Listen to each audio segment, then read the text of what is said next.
Bonjour à tous et bienvenue en Russie. Le 12 avril, nous avons célébré la fête de l'espace en commémoration du vol de Yuri Gagarin, le premier cosmonaute de notre planète. 59 ans ont passé depuis son vol, mais la conquête de l'espace est toujours à la une des actualités. Je m'appelle Anna, je suis guide de l'agence touristique Tsar Voyage. Dans cette vidéo, nous voulions revenir au fameux vol.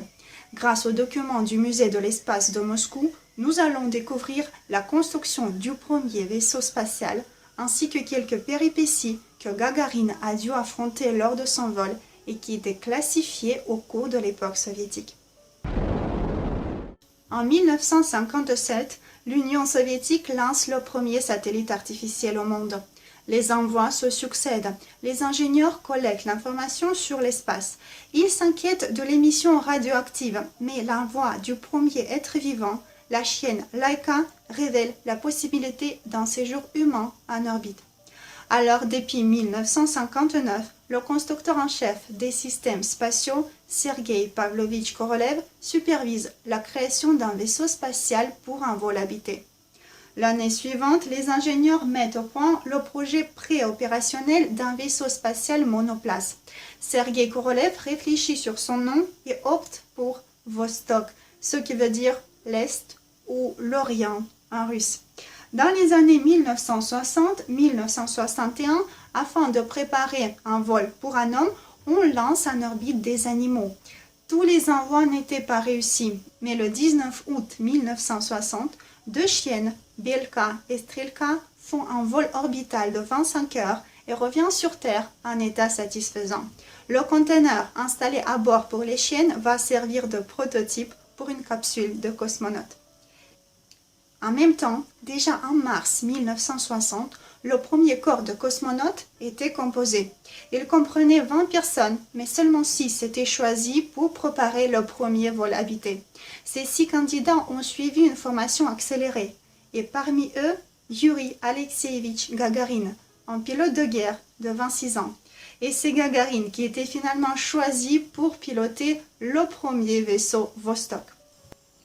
Regardons de plus près le premier vaisseau spatial. Un Vostok, à quoi ressemble-t-il? On va avoir besoin d'une maquette. Donc le vaisseau Vostok est composé de 2 modules, une capsule récupérable et un module de service. Le module de service se compose principalement de l'équipement technique assurant le fonctionnement du vaisseau. Il contient aussi un moteur de freinage ou la rétrofusée et les carburants nécessaires pour ramener l'engin de l'orbite. Sur sa surface, on voit des ballons du système orientateur et des réservoirs contenant de l'air comprimé. La capsule sphérique jointe, c'est l'appareil de descente où se trouve le cosmonaute. Son diamètre fait 2,3 mètres environ et son poids est un peu moins que 2,5 tonnes. La capsule était revêtue d'une protection thermique dont l'épaisseur allait jusqu'à 11 cm. Vu la tension atmosphérique et la vitesse lors de la descente, la capsule va chauffer jusqu'à 1500 voire 2000 degrés Celsius, la température du plasma. Et ainsi, la protection thermique va brûler, mais sa matière, elle est spéciale. Elle se transforme en gaz et forme une enveloppe gazeuse autour du vaisseau en le protégeant de la destruction. Les 2 parties du vaisseau sont attachées entre elles par des rubans métalliques de fixation et des câbles électriques. Mise en orbite par une fusée porteuse à 3 étages, le vaisseau Vostok 1 mesurait 4 mètres 40 cm et pesait 4 tonnes 725 kg. Разрешите, товарищи, мне заверить наше советское правительство, нашу коммунистическую партию и весь советский народ в том, что я с честью оправдаю доверенное мне задание, провожу первую дорогу в космос. А если на пути встретятся какие-либо трудности, то я преодолею их, как преодолевают коммунисты.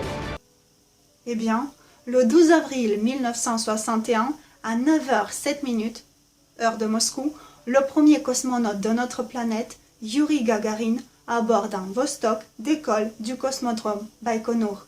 C'est au Kazakhstan, mais à l'époque une partie de l'Union soviétique. Le cèdre, c'est l'identifiant du vaisseau.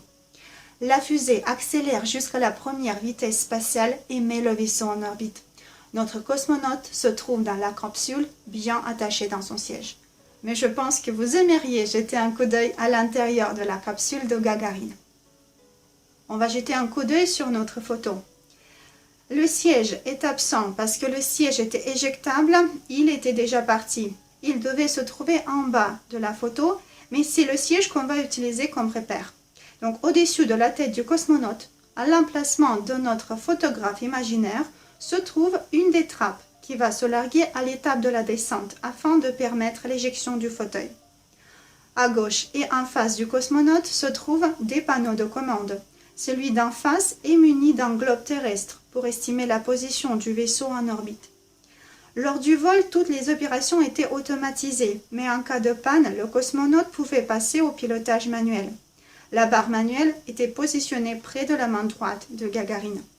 Il y avait aussi une caméra et une poste radio. À droite du siège, des réservoirs avec de l'eau et de la nourriture.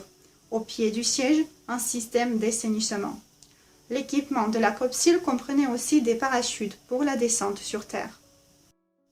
Le vol de Gagarine a duré 108 minutes. Oui, c'est le plus court de l'histoire des vols habités. Il a fait un seul tour de la Terre et la descente par la suite a pris encore 40 minutes. Et comment est-ce qu'on descend en fait? Eh bien, on utilise la rétrofusée ou le moteur de freinage. Je vous rappelle, il est installé dans le module de service. L'extrémité du module de service la plus éloignée de la capsule de cosmonaute, c'est la tuyère d'échappement de la rétrofusée. Eh bien, le moteur de freinage, il donne au vaisseau une petite propulsion en contresens. Cette opération diminue sa vitesse et alors le vaisseau quitte l'orbite en se mettant sur une trajectoire descendante. L'opération suivante, c'est le désarrimage de la capsule de cosmonaute. Le module service, on l'oublie, c'est déjà une partie des débris spatiaux. Quant à la capsule, elle retombe sur Terre en mode balistique. Ça veut dire en bref que c'est une chute libre, guidée par la gravité de notre planète. En traversant les couches atmosphériques, l'appareil freine, sa vitesse baisse graduellement. Eh bien, à l'altitude de 7 km, le fauteuil éjectable est largué à l'extérieur de la capsule. Le cosmonaute est pour le moment assis dans le fauteuil descend en parachute. À l'altitude de 4 km, le cosmonaute quitte le fauteuil et il plonge. Il descend comme un simple parachutiste. C'est notamment pourquoi tous les premiers cosmonautes étaient obligés d'avoir la licence des moniteurs parachutistes. Quant à la capsule, elle descend aussi quelque part en parachute. Les capsules, on en trouve dans les musées consacrés à l'astronautique. Mais par contre, celle de Gagarine, elle est trop précieuse. Elle est gardée auprès de l'usine principale des constructions spatiales, Energia, dans la banlieue de Moscou. Selon le plan, les cosmonautes soviétiques ainsi que les cosmonautes russes de nos jours atterrissent toujours au Kazakhstan, où il y a de grands espaces ouverts. En revanche, en 1961, Yuri Gagarin a décalé considérablement de l'itinéraire prévu. Les radars l'ont même perdu dans un moment donné. Qu'est-ce qui lui est arrivé? Maintenant, nous pouvons répondre à cette question, parce que les archives sont enfin déclassifiées 50 ans après le vol. Et en fait, c'est que la mission Vostok 1 a dû affronter 11 incidents. Je vais vous en révéler quelques-uns. Premièrement, c'est l'orbite.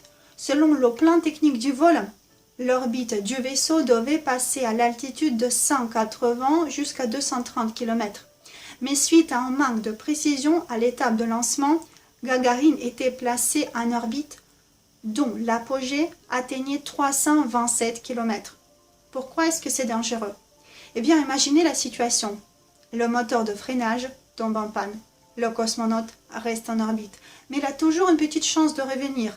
La vitesse diminuant, le vaisseau va un jour tomber sur Terre. C'est pourquoi Gagarine avait les réserves d'air et de nourriture prévues pour 10 jours. Mais dans la conjoncturelle, ces réserves ne suffiraient pas. Parce que la descente de l'altitude de 320 km prendra un bon mois. Tant mieux que l'opération de la descente a bien marché, pensez-vous peut-être. Eh bien non, un autre incident est advenu suite à l'activation de la rétrofusée. Je vous rappelle que cette opération est suivie par le désarrimage du module de service, qui doit se larguer de la capsule de cosmonaute. Et en fait, oui, il s'est séparé de la capsule, mais les deux parties sont restées attachées par les câbles électriques. Le vaisseau a commencé à tourner sur lui-même avec une grande vitesse. Gagarine a eu un vertige violent. L'engin a pris feu. Mais grâce à ça, tous ces éléments liant les deux parties du vaisseau ont brûlé, en libérant ainsi la capsule de cosmonaute. Il était donc sauvé. Mais c'est pourquoi il a atterri bien loin de l'endroit prévu. Au lieu de Kazakhstan, Gagarine a touché le sol dans la partie européenne de la Russie, à côté de la ville Engels, située sur la rive orientale de la Volga. Mais les curiosités ne s'arrêtent pas. C'est pile la région où Gagarine, étudiant, avait fait ses études de parachutisme. D'après ses mémoires, en descendant, il a tout de suite reconnu la contrée familière. Et maintenant, c'est la Terre, en direct. On est le 12 avril 1961. Il est 10h55. On est sur le champ de Kolkhoze, à côté du village Smielovka, pas loin de la ville Engels. Une vieille dame tatare, avec sa petite fille de 5 ans, sont occupées à planter des pommes de terre. La petite fille lève les yeux vers le ciel et remarque 2 sphères rouges. Elle en parle à sa grand-mère, qui pense que la petite raconte des histoires. Mais quand elle se retourne, elle voit un extraterrestre. Alors, une création orange avance vers elle. Effrayées, la dame et la fille prennent la fuite. Vous avez dû deviner qu'il s'agit de notre cosmonaute. Les 2 sphères rouges que la petite fille a remarquées dans le ciel, c'était probablement la capsule de Vostok et le parachute de Gagarine. Lui, il était orange, c'est la couleur de son scaphandre. Et pour le moment, la dame et la fille n'ont pas vu son visage. C'est qu'ils n'arrivaient pas à ouvrir le casque du scaphandre. Encore un petit incident qui était en fait grave parce que Gagarine a failli s'étouffer. Mais bon, il arrive à ouvrir le scaphandre et alors il crie pour arrêter les femmes en disant qu'il est un cosmonaute soviétique, qu'il venait de descendre de l'orbite et qu'il a bien besoin de faire un appel téléphonique. D'après les mémoires de la petite fille, Gagarine avait l'air épuisé, mais il y avait un grand sourire sur sa bouche. Il demande à la dame et la petite leur prénom. La petite fille s'appelait Roumia, un prénom tatar qui n'existe pas dans la langue russe. Alors Gagarine demande s'il peut l'appeler Rita, un prénom russe semblable au sien. Donc depuis ce jour, Roumia Takhtarova demande qu'on l'appelle Rita. Le prénom lui est très cher parce qu'il était donné par Gagarine. Donc entre-temps, d'autres personnes arrivent, des hommes du Kolkhoze qui ont aussi vu la descente du cosmonaute. Et donc ils l'amènent au télégraphe à côté d'où Gagarine va passer le message au centre du contrôle des vols. 30 ou 40 minutes après, un avion militaire arrive pour le chercher. Eh bien, dans un jour, le 14 avril 1961, Gagarine est déjà à Moscou, la capitale. Il va remporter un vrai triomphe.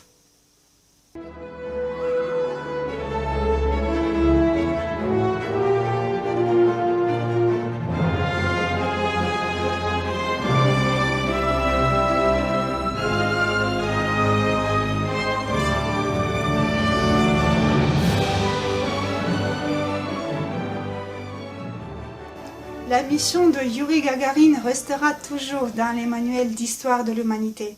Mais pour l'histoire spatiale, c'était que l'adolescence. C'est tout pour notre vidéo, mais si votre passion pour l'espace est aussi forte que la nôtre, on vous attend à nos visites du musée de l'espace de Moscou et de la Cité des Étoiles. Au revoir, до свидания.